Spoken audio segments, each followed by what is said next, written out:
Și ce dacă dimineața a fost cu tremur? Seara mergem la night market să cumpărăm diverse și să mâncăm mult.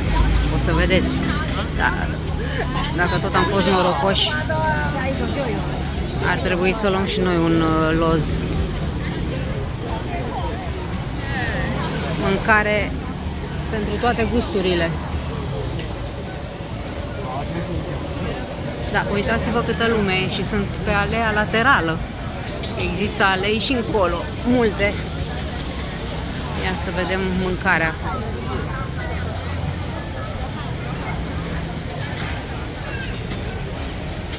Grătărel de diverse. Fructe de mare. Ia uitați aici.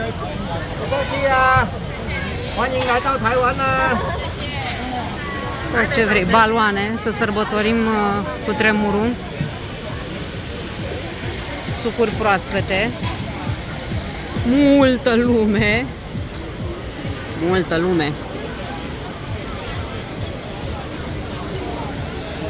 Sticky tofu, care miroase îngrozitor. Hai! O delicatesă. Pentru unii.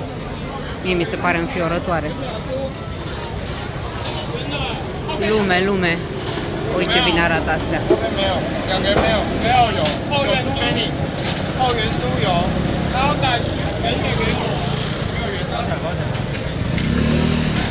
Sau aici.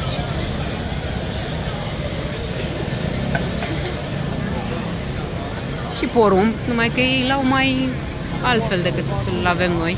Adică l-au la fel, dar nu știu ce Dumnezeu, îi dau cu ceva. Îl fac ciocolatiu. Și dacă intrăm pe o alee, altă mâncare de pește. Lume.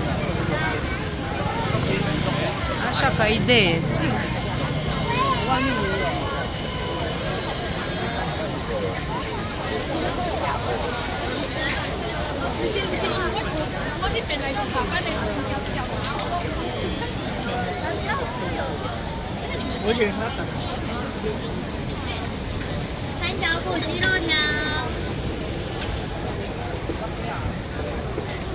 Și lumea la mese.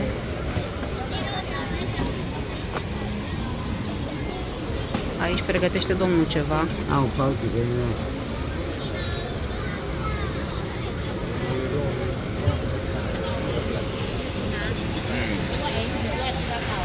Și așa e peste tot. Deci sunt mai multe alei, cum este asta.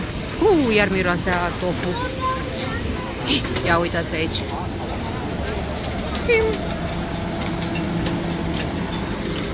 Zici că-ți fac cu mâna. Deci sunt mai multe alei de pe care poți să cumperi mâncare în principiu. Haine, jucării, multe.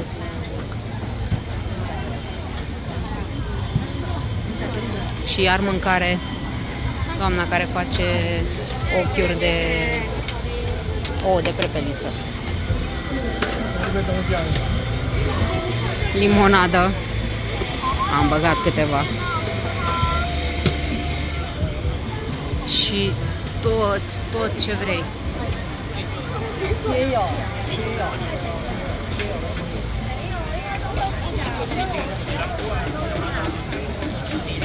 Să-i întreb cât au băgat în seamă cu tremurul? I-aș întreba, serios.